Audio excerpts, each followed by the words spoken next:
Okay.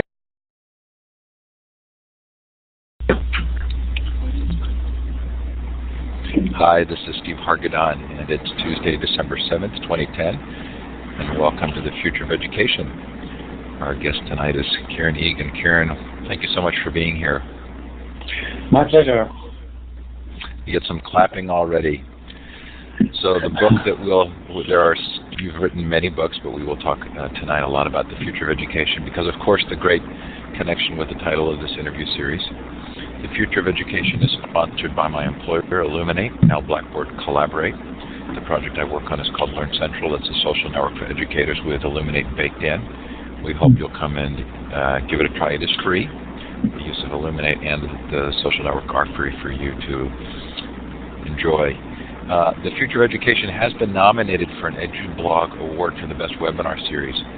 Now, this is kind of a funny award series. I happen to be the co-host of this series this year, so I can't really ask you for your vote, but it is a vote-tallied program, and so if you're so inclined, there's a link there for you to vote. I think I saw Connie Weber's in the audience, and she's been nominated for her Fireside Learning Network. Peggy George is in the audience, and she's been nominated for her Classroom 2.0 Live series. There are a large number of really great sites. It's lots of fun to go to the website and look and see who's been nominated. And then do vote, because those votes are what determine the ultimate winners. Coming up Thursday, Julie Young on her Florida Virtual School. That should be a lot of fun. I've been looking forward to having Julie on the show. On the 14th, Deborah Meyer comes on, and on the 16th, Alfie Cohn. That will be a heavy reading week. Karen Cater looks like she will be on December 21st, and that may be early in the day, but she will talk about the U.S. National EdTech Plan. And then in January, some fun guests, as you can see there on the schedule. If you've missed a Future of Education interview, they are all recorded. That list just keeps getting longer, and it's so much fun to look at. So many interesting perspectives and points of view that will be put in some context today, I think. But if you have missed a show, they are all recorded and they're available for you to watch either in full Illuminate version or in a podcast form. If this is your first time in Illuminate, we hope that you will participate. It is a participative environment. The first thing I want to encourage you to do is to go up to View Layouts and switch to the wide layout. That will let you see the chat just a little bit better. You can use the emoticons at the bottom of the participant window, the smiling face, the clapping hand, confused look, or thumbs down. You can also use that hand with the green up arrow when we go to Q&A. That's how you would raise your hand to take the microphone. If you do think you'd like to take the microphone, be sure to go to Tools Audio, run the Audio Setup Wizard to test your microphone. You can do it on the fly, but if we don't hear you, then we have to move on to the next question. We're going to now use the whiteboard, so I'm going to give you whiteboard permissions. Look to the left of the map for a wand with a red star at the end. That indicates that's the laser pointer tool. And as you click on that, you can click on the map, and it will let us show where you're listening from. And we should see some Canada because of Kieran. It looks like Ireland, a couple in Australia, Southeast Asia. Please feel free to shout out in the chat as well. I have to admit a sense of a tie here, of course. Hargadon is an Irish name. There were many Hargadons who actually emigrated to Canada, and a sizable population of them there. And a story I don't think I've told, but I did this June get to go to Ireland as part of a trip to Europe, and I found the Hargadon family farm outside of Sligo, which was a lot of fun for me. Yes, living relatives, no less. Great thrill. Okay, so wherever you're listening from, we sure appreciate your being here. And Kieran, we're really glad to have you here. I'm going to turn my camera off because I have a cold, and you do not need to see me tonight. And you can watch Kieran. I will tell you that of the many books I've read on education this year, this one was particularly challenging to me. And I think because you're requiring me to rethink a lot of the conceptions that I've had around how to talk about the future of education. So I'm hoping that you can give us, in the context of an hour, an overview of the kinds of things you're working on and you're thinking about. help clarify my understanding of those principles, and as well be communicating this, what I think is a very unique and valuable message about talking about education. So I loved the story about the absurd scenario of movie watching and testing. Could you tell that, and could we kind of start with that as a platform for launching? Yes. The idea was that to suggest that imagining, in the near future when, for example, the government, whatever government you have, decides that in the future the way in which money is to be distributed among the population has to be changed, because currently it's very unjust. So that what the government's going to require in the future is that everybody has to go to the cinema once a week, and you go watch a movie, and then instead of coming out and talking about it in Starbucks with your friends later, you have to go to the foyer of the cinema, in which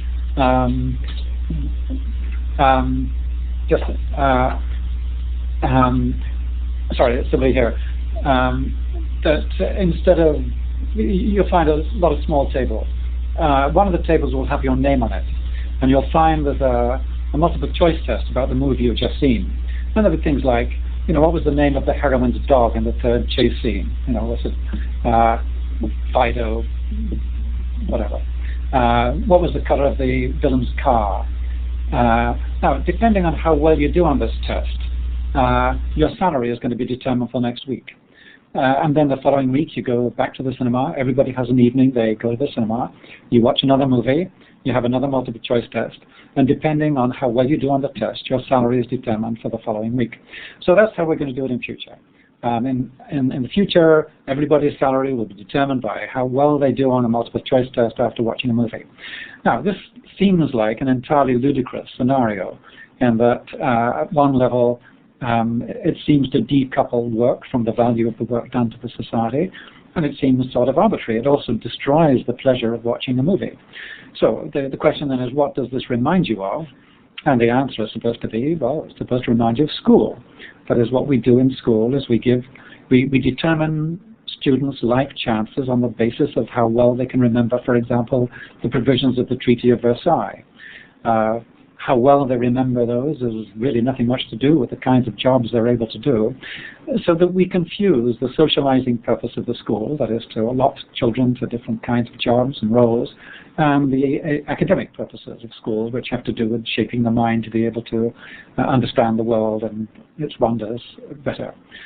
So the image of the cinema determining salaries is supposed to be obviously absurd, but to bring out something that we don't recognize as absurd about the school as it currently is.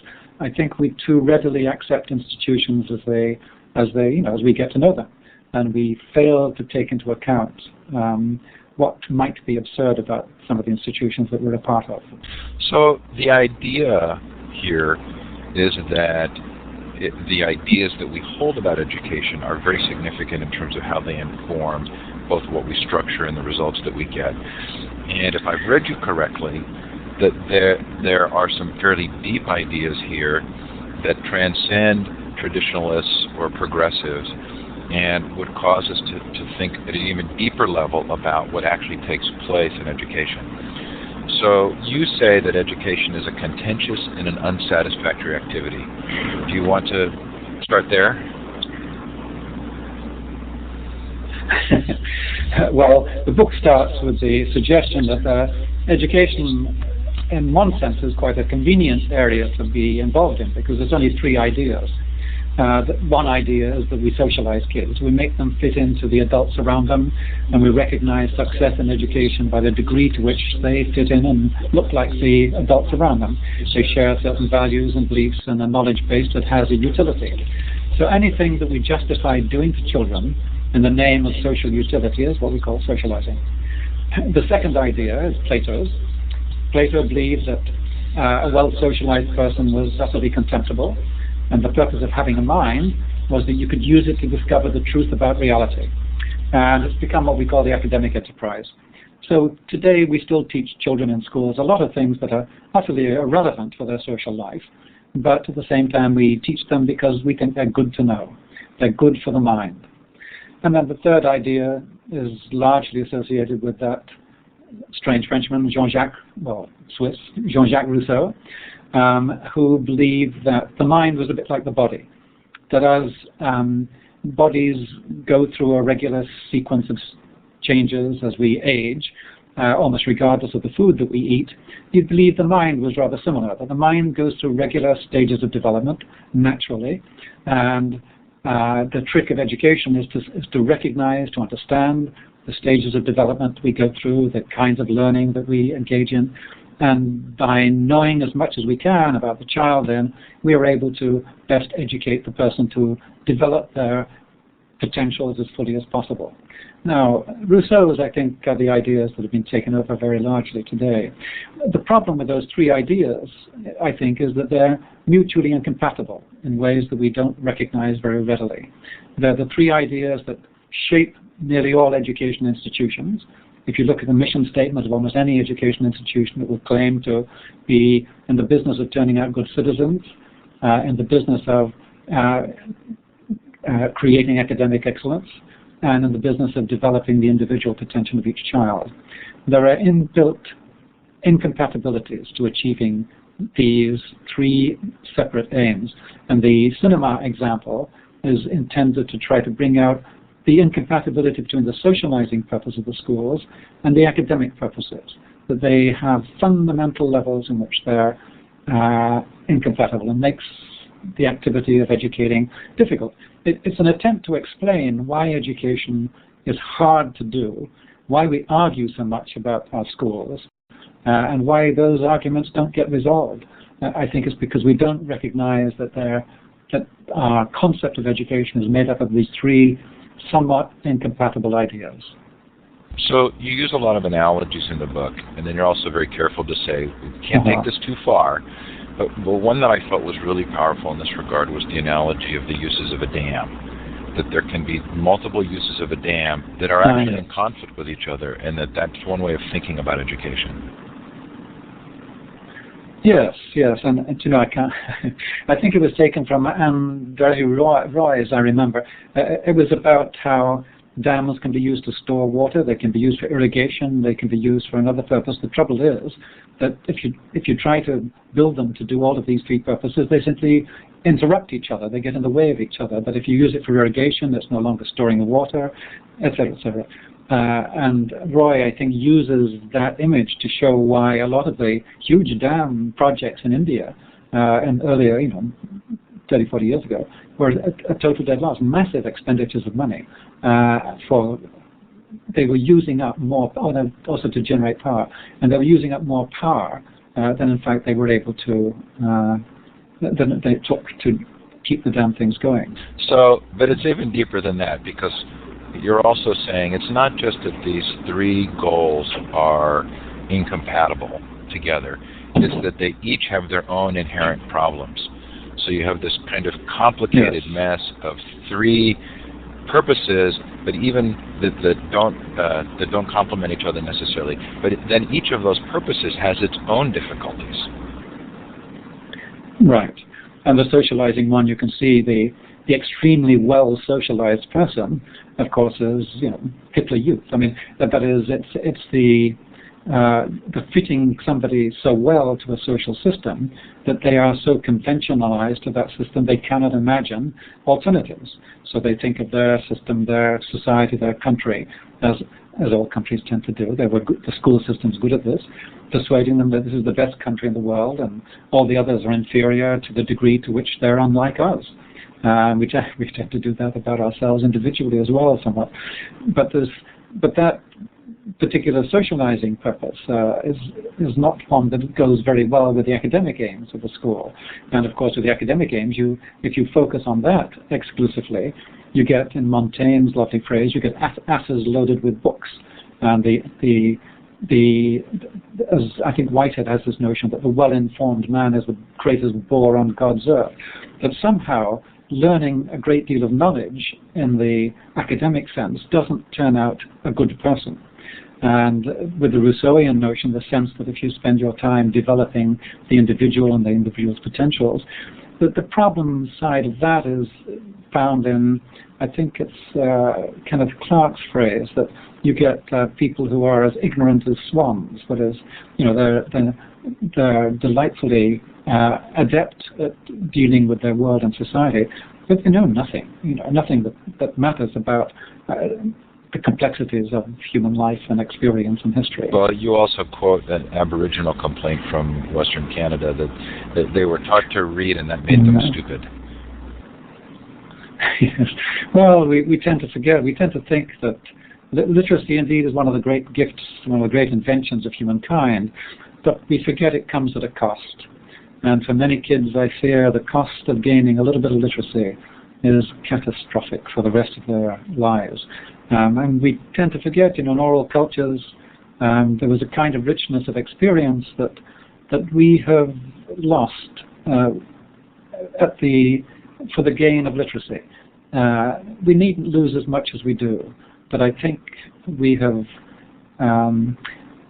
because we tend to be insensitive to the losses, the costs of literacy, we tend not to be very good at thinking about how we can minimize those in the process of education, because we tend to think every gain in literacy is a gain in education, but it isn't. So you talk about socialization, and I should mention that for each purpose, you give good news, bad news, very bad news, and really bad news.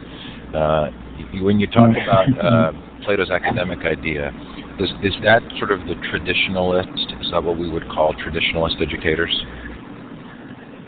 Yes, I think that's fairly, the notion that somehow that knowledge, and I think there are great values to this idea, which we tend to have given up on. We tend to think of the mind as this psychological organ that develops in particular ways, but we forget Plato's image of the mind is one that is shaped and made up of the knowledge that it learns. That is, our understanding is a product of the learning that we engage in. Our mind is shaped by that. It's not as though there's some independent developmental process we go through. So these are competing views of the mind that we try to blend together by ignoring some of their significant features. So then Rousseau's developmental idea would be pretty much the foundation for a lot of progressive thought about education? Yes, yeah. And there's the whole child-centeredness stuff.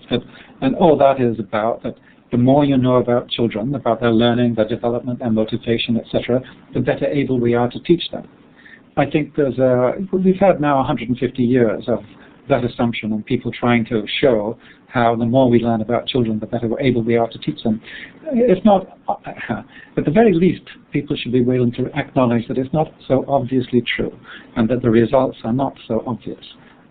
It's not clear that we're massively better able to teach as a result of all this huge industry of educational research that has been going on now for more than 100 years.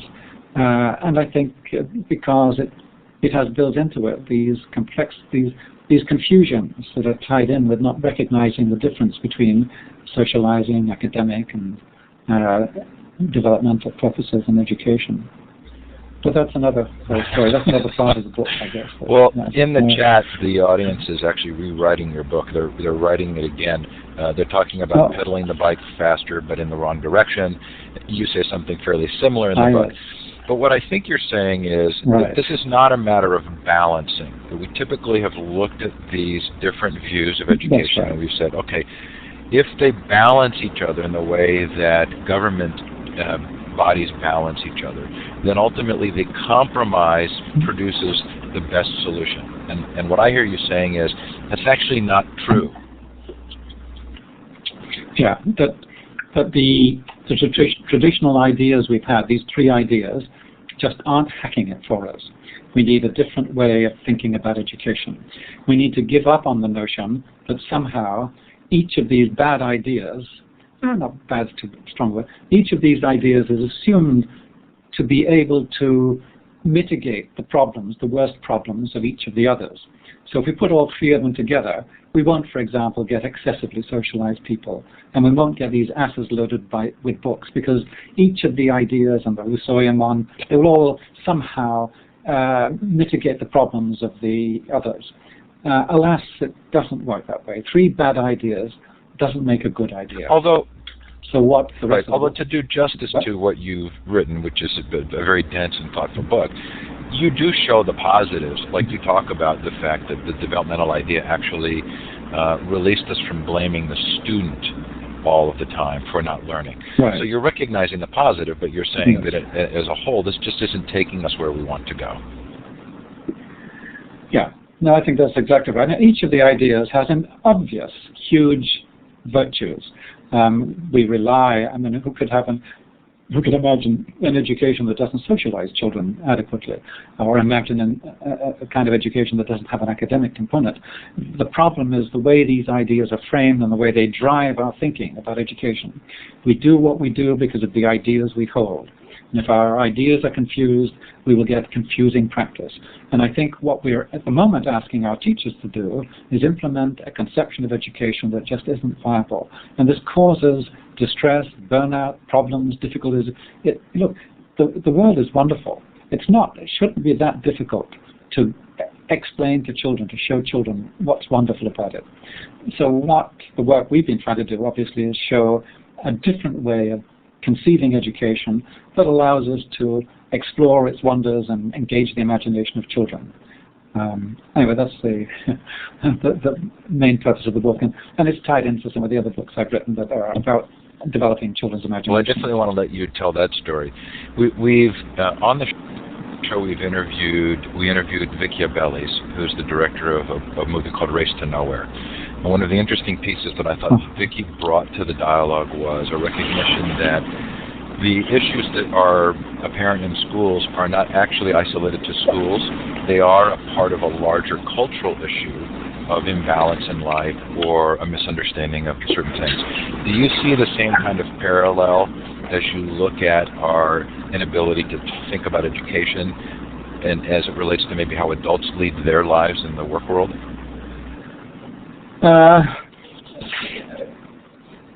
Do you not have to agree? I think no. Well, no. I think obviously I would want to say something like that. It's not something I've tried to work out in any detail. I did do a book called The Educated Mind that does explore some features of that, but I'm less confident in my ability to prescribe for society at large, and I feel a little happier in trying to talk a little bit, about some of the problems that we have with schooling. Well, part of what I really liked about your approach was that it very specifically doesn't lead to pointing fingers, which feels to me like it's a fair amount of the educational dialogue right now is it's the teacher's fault, or it's the union's fault, or it's the administrator's fault. Right. Yeah, and I think, as I probably say somewhere, that it's the usual suspects should be all forgiven because everybody's trying very hard to do as best a job as they can. And I must admit, I find most of the, say, education administrators I know, I just think that they're heroic what they are trying to pull off, because it is difficult dealing with incompatible aims, and that's what they have to deal with every day. Parents want one thing, some parents want one thing, some parents want the other. Educational experts constantly telling them, what the research has recently shown, which is usually nonsense anyway. But somehow their job is to bring all this stuff together and nevertheless keep the ship going in the right direction. And the trouble is, of course, that there isn't obviously a right direction to go in. So there's my metaphors are getting out of hand. Well, but your use of imagery is very helpful in the book. At least it was to me. So I think it might be valuable to kind of talk about the structure of the book, because what you're doing is you're sort of fictionalizing the look at our current educational system from an educational historian in the future. Yes, mainly. The latter, 2/3 of the book, I guess, it announces itself as a history of education from 2010 to 2060. Now, it also says that this is just a patently a silly device to describe how the idea that I develop as an alternative to the 3 ideas that currently dominate educational thinking could, in fact, be put into practice. And I could have done that, sort of arguing, having chapters on teaching practice, what schools might look like, etc. But it just seemed like a more fun way of writing it and possibly reading it. I hoped to have it as this historian on Sirius 5 and a few hundred years in the future, writing a thesis about why the schools changed so radically by 2060, even though they had survived since the middle of the 19th century in very much the same form until and then you begin to see these big changes in the earlier part of the 21st century, from 2010 onwards. So will you tell us what it means when you say, tell us what cognitive tools are and the vision of accumulating cognitive tools? Okay. I mean, in some ways, I've pinched some of the language from Vygotsky. We have those three different notions I mentioned earlier of education: the socializing, the academic notion, the Rousseauian developmental notion. Vygotsky has a slightly different way of accounting for the development of higher intellectual functions and the mind generally. And he tends to see it as made up of toolkits. I sometimes use an example talking with teachers about, I asked them to imagine they're on the plains of Africa 75,000 years ago. And ahead of them, it's very hot, and ahead of them there is a thorn tree. And the thorn tree is covered with skins and twigs and all the rest of it, creating a rather nice, large, shaded area. And as you go into the shaded area under the thorn tree, you realize there's a small tribe that lives in there. And at the back, there's a man snoring gently on the nicest furs, and he's clearly held in high regard by the tribe. And he's held in high regard because about a dozen years ago, he invented the past tense. And everybody's using it now. It's a better way to be able to refer to your experience. You can elaborate it better, and other tribes are picking it up, and your tribe is getting a lot of kudos. Anyway, as you talk to the people in the tent, as it were, under the thorn tree, you begin to learn that it was not him, but his twin daughters who invented the past tense when they were quite young, and he's been taking the credit ever since. And the daughters are now in early adulthood, and they have a much better sense of intellectual property rights, and they're planning a launch of the subjunctive in a few years' time. Now, somebody invented the past tense, somebody invented the subjunctive. What we do as we learn a language is we pick up these tools, the subjunctive, the past tense, and a whole bunch of other things, of course. And what I've been exploring, following on the sort of Vygotskian notion, that what you get with different elaborations of language are toolkits for sense-making. And the more elaborate toolkits you get first a body, which has a toolkit for sense-making. You then get an oral language, and that comes with a toolkit, and some of the cognitive tools that you get with an oral language involve things like storytelling, metaphor, the ability to form images in the mind from words, and a string of others, sense of mystery, a sense of puzzles, all these things, and the story structure very prominently. And then when you get to become literate, you get a whole new toolkit. It's not that you just become able to handle this coding, decoding stuff, but literacy, as Walter Ong puts it, is a technology that transforms thought. And the way it transforms thought, if you do literacy well in the Western tradition, is that it gives you a whole new toolkit. It gives you a new way of conceiving of reality. You pick up an interest in and a fascination with the extremes of reality first. You need to know things like who is the biggest, the fastest, the hairiest. That is, you orient yourself to the real world that you find yourselves among by first learning about its extremes and limits, which is why I think the Guinness Book of Records is one of the best sellers to 11-year-olds in the galaxy. And you also make associations with heroes, heroines, because they were the ones who help you overcome the threats that you feel hemmed in by. And there's a bunch of other cognitive tools. So what happens, what I'm trying to give a picture of education as a process of maximizing each child's toolkit that is available in their culture. And I've been focusing particularly on languages, different forms of language development. After literacy, we learn a theoretic language, and then we learn a sense of irony. All of these deliver to us cognitive tools that help us to make better sense of the world that we're a part of. And what I try to do is describe education as the process of picking up as many of these tools as possible, as fully as possible, because that maximizes, again, our So sense-making. does your Learning in Depth program, is that intended to drive at the acquisition of these cognitive tools? Well, the trouble is with writing about the future is you've got to invent particular things that are going to go on in the school in the future. So I had to invent a whole series of potential programs. Learning in Depth was one of them. And for those who have no idea what it is, this is a slightly, to some, bizarre suggestion. But the idea is that when children start school, you have a ceremony, and each child is allotted a topic, like apples, beetles, birds, the railways, etc. And then for the next 12 years of their schooling, they build a topic. They build a portfolio on that topic. So by the end of schooling, every child will know as much as almost anybody on earth about something. It actually grew out of the claim that we had to do a much better job of developing the students' imagination, because that is crucial to their ability to flexibly learn about the world around them. And one of the things about imagination is that, contrary to the sort of rather sloppy notions of imagination we have at the moment, is that the imagination can work only with what you know. It can't work with what's on the internet. It can't work with what's in the library. It requires you to know stuff. And the more you know, the richer you can imagine about it. So the trick was to get kids, because as you know at the moment, when children leave school, what they remember, what they know of the curriculum that we've been teaching them for 12 years is pitifully little.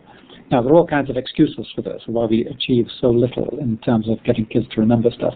And there are endless ways in which we abnegate responsibility for what we then have been doing to children for 12 years. That is, teaching them about the fact that they should be able to prove that alternate interior angles of a parallelogram are congruent. What 25-year-old you know can actually prove that? So I've been trying to show that this kind of knowledge is crucial for the development of the imagination.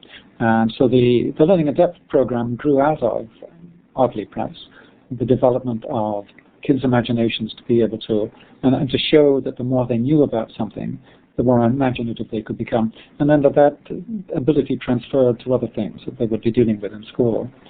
So we've started, the Learning in Depth program is only now 3 years old. Some teachers, having heard about it, tried it out, 2 teachers. So in 2008, 2009, we had 30 kids building portfolios. 2009, 2010, there were 2,000 kids. Now there are, I've lost count, many thousands of kids in Iran, Hungary, Romania, England, South Africa, Australia, New Zealand, Canada, the US, and a number of other countries. So it seems like such a stupid project in some ways, but the teachers who have started it have been astonished by the degree of interest that the kids have shown and the commitment that they show to their topics. It seems to have impacts out of all proportion. One woman in one of the schools 3 years ago, I think her fellow teachers thought she was nuts. Why would anyone try something as crazy as this? It's more work. Why would you? It doesn't make any sense anyway. The second year, 6 teachers in that school started it. This year there are 10 teachers because they have seen the impact on the kids. It's been quite stunning. So that was just one of the programs that came out of the attempt to invent futures for education that were a bit different from what we I'm looking in the chat and noticing that I'm not the only one who is disappointed that your Learning in Depth book got pushed back to 2011. Because at one place on the website it says it was going to come out in the summer of 2010, and I was, like many others, I think, desperately looking for it. Right. Well, apparently that's all. We shouldn't go on about this, but apparently the guy, it's going to be jointly published by University of Chicago Press in the U.S. and then the Althouse Press in Canada, and there was going to be another publisher in England, and the English publisher. They ran into financial problems, and he was trying to get out of them. I mean, it's long, and these awful stories about publishing. And of course, Chicago were waiting to hear the number of copies they should print. And because this dragged on, and then they dropped out in England, so we need another publisher there. So they put back publication till, I think it's either February or even March now. But so do you want to put future education in the context of the body of work you've written? I think there are over 20 books. I know, depressing, isn't it? Yeah. I've had nothing else to do, I think, is the problem. I think oddly enough, I started, the first book I really wrote, serious book, was called Educational Development. And it came out in 1979 from Oxford University Press in New York. And it was a basic sketch of this theory of developing kinds of understanding.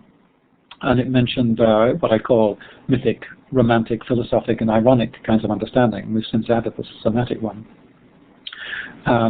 And then I started getting caught up with all kinds of issues about educational research, and I was interested in why it wasn't working. And I found the kinds of educational research that I most found useful in doing my work was reading things like Archie comics, because I was fascinated by, why is my daughter at 11, reading Archie comics with such passion, and why does she want to be a pirate? So it was all, why did the boys collect hockey cards and with such enthusiasm? That is a lot of the stuff that you just don't find anything much about in educational textbooks. Why did they all have hobbies? Why did they collect things? And when I looked in educational literature for something about collecting, the collecting instinct, I found the last really interesting essay was by a woman called Carolyn Freer Burke that appeared in 1907 in California. So the stuff that I thought was really useful about children and their development, how they made sense of the world, seemed to be evading people doing regular education research. Now, I'm sure the problems are mine. I don't understand them. But because I was interested in that, I started writing about difficulties with education research. And then I moved on to developing these ideas that had started in educational development. I wrote a book called Primary Understanding, and then one called Romantic Understanding. And I was going to write 2 more on philosophic understanding and ironic. And I thought, oh, this is too tedious. So I wrote a single book called The Educated Mind. And that did quite well. It's been translated now into about 7 or 8 languages and a few more translations coming out. And then these later books have been an attempt to push those ideas a bit further.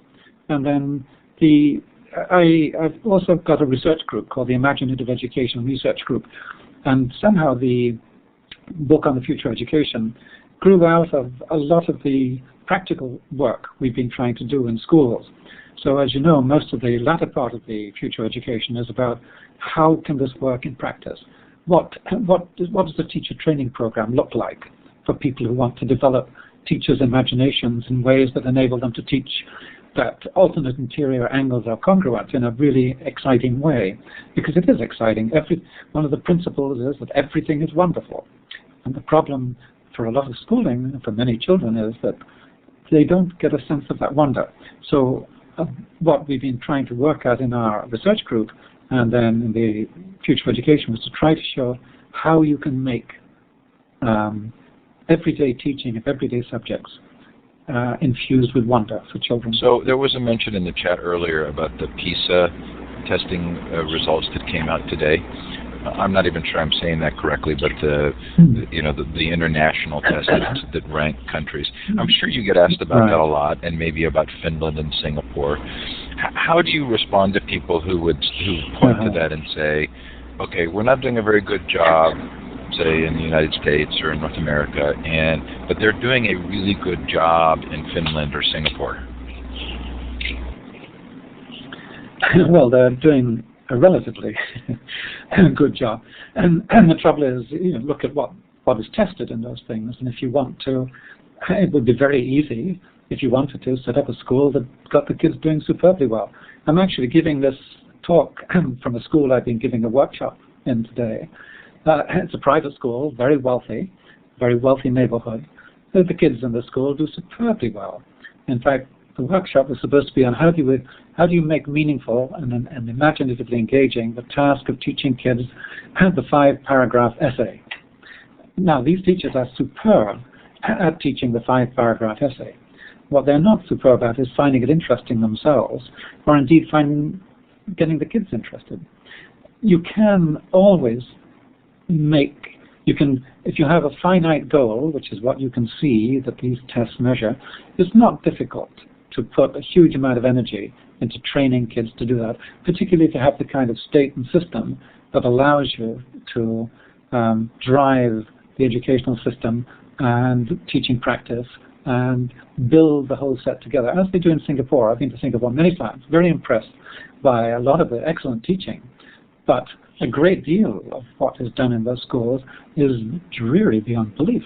But it produces good results on those tests. This is not an educational triumph.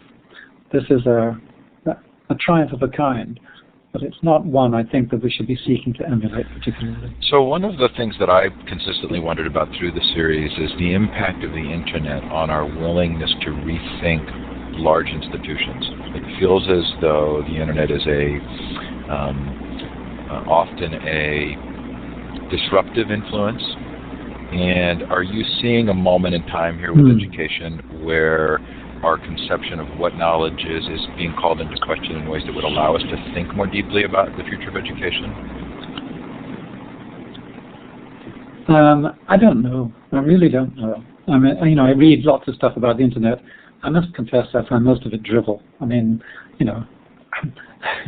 I don't think these technologies, they have potentials for doing certain kinds of things. And, if one was to be generous, one would say, well, we haven't really yet adequately exploited the possibilities of the Internet. And maybe in the future we'll have all kinds of things happening. My suspicion, what do I know? I just don't know. My sense of the future of education, as you will have seen, is that the Internet will play a smaller and smaller role. Education, and Michael Oakeshott has this nice image, education is a conversation among generations. But crucial to education is the conversation. And there are ways we can use, as we're doing now, use the Internet for conversations of a kind with people. Otherwise, it would be impossible. But that face-to-face conversation is going to be always crucial to education, I think. But what do I know? Nobody knows what the future is. The only thing you can say securely about the future is that every prediction is going to be falsified. So avoid making it. So this is when we sort of typically shift to Q&A. I know Deb has a question. I'm going to let her ask the first one. If you have a question for Kieran, you can raise your hand by using the hand with the green up arrow. That raises your hand. It looks like someone has there. At the same time, you can also put a question in the chat. So I'm looking for Ryan. I'm going to give you the microphone. And go ahead and click on the larger microphone button. And while you're doing that, I'm going to queue up Deb's first question.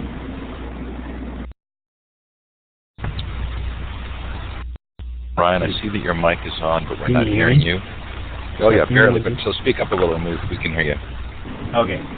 So, in a couple of your books I've read, you've talked about this idea about how, like your ideas on the nature of knowledge and how knowledge isn't in books and things like that. Except for, it seems like you haven't really expanded on that idea very much. It always seems kind of, vague to me. I was wondering if you might be able to just expand your idea about the nature of knowledge a little bit.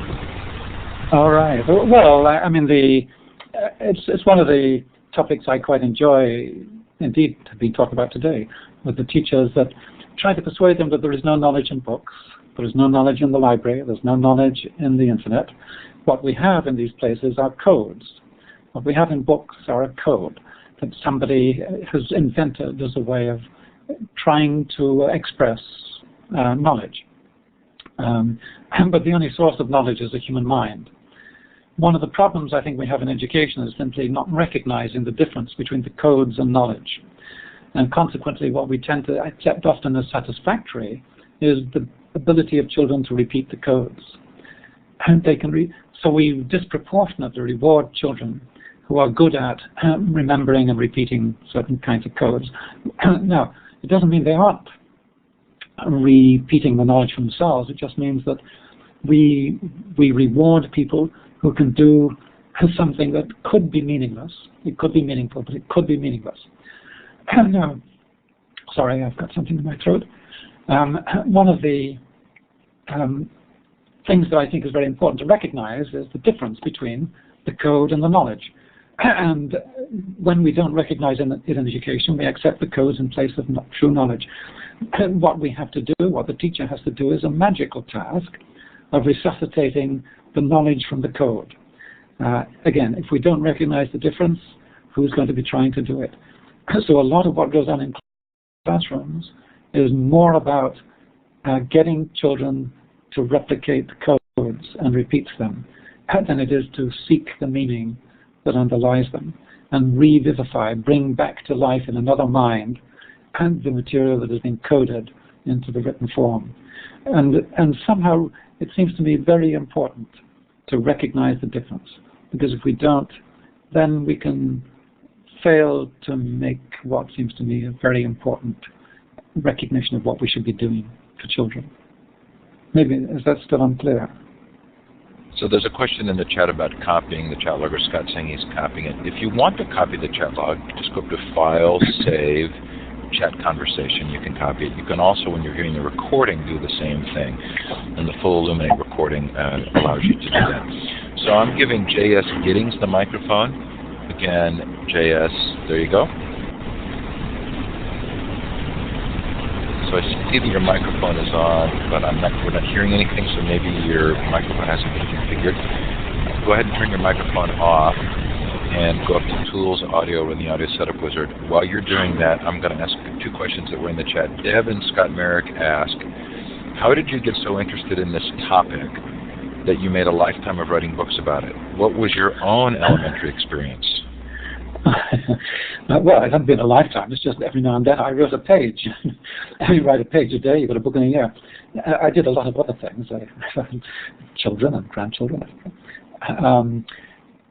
I think my own experience of school was mostly being bored and just puzzled. I couldn't work out why people were doing this to me a lot of the time, which meant that I did all right, I suppose, at school, but I really had difficulty understanding what it was all about. And I got a job when I left school after college. I worked in a rather peculiar research organization, and I was given the job of trying to describe a different way of teaching history to children. And it became clear to me, the very simplest thing, everybody recognizes that what I was interested about... Oh, hello? Have you asked me? So that was J.S. Giddings testing mic, and I think J.S. that's working, but I've turned your mic off, and we'll turn it back on when you're done here. Okay, thanks. So I realized that at age 7, what interested me about history was quite different from what interested me when I was 15 and what interested me when I was 25. And so what I started to do was try to tease out what those differences were. And that then led to this theory that appeared first in the educational development and then in the educated mind later, that simply tried to, and I suppose, these things are, it's all autobiography, as my wife would say. She's written 3 books about autobiography. Just trying to work out why, what was it that made it difficult for me at school to find real meaning and interest in the world, because outside of school I was fascinated by all kinds of things. And then it became a matter of, then when I sort of had to get a job, it seemed like a good idea to try to, and people willing to pay me to sit down and try and write this out at greater length and then work with children in schools and teachers and all the rest of it. So it did sort of grow up like that. But it did grow out of just a puzzlement of why people were doing things to me in the name of something they called education, which would seem to be going on, as far as I could see, rather better outside of school than it was going inside school. So that may be, either fortunate or unfortunate in the experience I started from. So J.S. Giddings, I think your mic will work on. Go ahead. Can you hear me? Yep. Yes. Can you hear me? Yes. Yes. Okay. I was curious as to why we're not seeing the beginning of this movement of change in education. I'm in Cleveland, Ohio, and all I see us doing is pedaling the bike faster. We're teaching for the test, and we're attempting to get the students ready in a better manner by working faster with the same old methods. When is this change going to come, and what can we do to help effectuate it? If I knew that, I don't. It puzzles me a little. The book, The Future of Education, gives us till about 2015 to 2020, in which the current ideas about education will still be sustained. There are a number of problems with current schooling, and I think it has to get a bit even worse, I'm afraid, before it'll get better. Because a lot of people, if you say there's something wrong with education, they will become outraged and say, we do a super job, we turn the kids out, we sustain the society and its technological culture quite well, forgetting how many people have to be brought into some of our countries from elsewhere to be able to sustain it. But so firstly, you have to persuade people that it isn't as good as it could be, and indeed can be considered to be really quite bad. And I think that will happen when there are two or three things. One, the public school in the States particularly got traction under the claim that it was going to produce equality of opportunity, that it was going to do something for the poor. It has patently not done that, and indeed has probably exacerbated the differences between the poor and the rich. And sometimes I try to point out that the invention of the public school, there was greater mobility among classes before the public schools were founded than there has been since. This is heresy for a lot of people who are dedicated to the school as one of the great agencies of democracy. It is not doing that well. There's just so long you can promise to do something for the working classes, for example, which I guess are now called the middle classes as well. But the working class has been betrayed by the public school. And I think that is going to reach a proportion of obviousness that there's going to be serious disruption. I think the other side of it that the book suggests is that we're going to face ecological crises and other crises. And the public school has been assumed to be something that can help deal with social problems. It's never been terribly good at doing that, and I think we are in for, again, patent failures of the school to meet some of those challenges because they are still stuck with these three ideas. And to me, it seems ridiculous. People look for great social movements and all kinds of things, but I think fundamentally our problems are theoretical ones. It's the theory that we have got wrong. Not a popular, not an easy sell these days, because people aren't, they think of educational theory as a bunch of crap, which is why philosophy of education is no longer considered useful in the academy, even in North America. And people who promise to be able to improve teaching, the 25 ways to teach social studies better, this sort of stuff, and the promises of educational psychology to give us methods that will allow us to teach better. All these things are making promises that are patently not being kept, and I think that patentness will become evident to everybody within the next 5-10 years. And I think then the possibility for change occurs. And my answer, of course, is that everybody starts picking up on the kinds of ideas I've been peddling, but I think everybody does that. But I do think, sorry, you were going to say? No, I was going to wait for you to finish. I'd finished. It's okay. Okay, so I'm smiling to myself because one of the quotes I pulled out of the book to put in my own quote list was from Charles Beard, who said, "The power which a concept wields over human life is nicely proportioned to the degree of error in it." And so I hear you sort of saying, I kind of hope in 5 years we'll reach this crisis, but I can also hear, and I'm seeing Ryan in the chat, what is it not possible we'll just keep going? Yeah, maybe. And we have kept going. Look, nearly all the modern ideas about education, I did write an earlier book called Getting It Wrong from the Beginning, have been articulated very well by Herbert Spencer. I think people don't recognize in North America just how far Herbert Spencer is responsible for the shape of the public school and the curriculum in North America. Everybody talks about John Dewey in North America, but Herbert Spencer, I think, has had a much more profound impact on that. I know some people who are listening will be outraged at this, but so Spencer, I think, because all these principles that Spencer articulated are so much a part of the presuppositions of teachers particularly. You start with the simple, move to the complex, all this sort of stuff, and his notions of what's important, what the stuff is most important to learn, etc. That shaped the big curriculum committees in the early parts of the 20th century in North America. That gave us much of the kind of curriculum we have today. Anyway, who knows? Yeah. We've got a couple of minutes left. Chris B. asks, what did you learn about building your Zen garden that has most influenced your thinking about the future of education? Nothing. Well, I think one of the phrases I use in the Zen garden book is a stone upon a stone and a word upon a word. And one of the things that came out of it that is a part of another project that appears very briefly in the Future of Education book is what I call whole school projects. That the school should take on a 3-year project every now and then, and everybody in the school should be involved in it. And one of the things you learn from that is that big things can be achieved by taking small steps.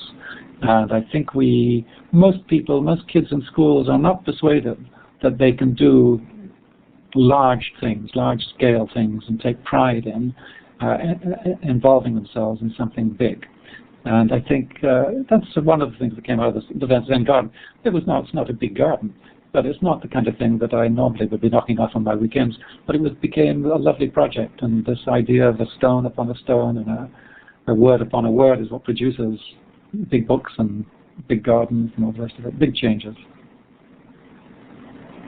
Very fun. Okay, we probably have time for one more question. If you put a question in the chat and I've missed it, please post it again, or feel free to raise your hand using the hand with the green up arrow. Ryan asks, when will Kieran come out with a book that further investigates his ideas on the somatic toolkit?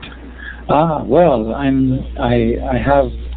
hope to be revising The Educated Mind in the next couple of years and making that into a much bigger book, and it will have a much enlarged section on somatic understanding, which indeed is clearly one of the wholly inadequate parts of that book. But that's certainly on the tool, on the desk for working on.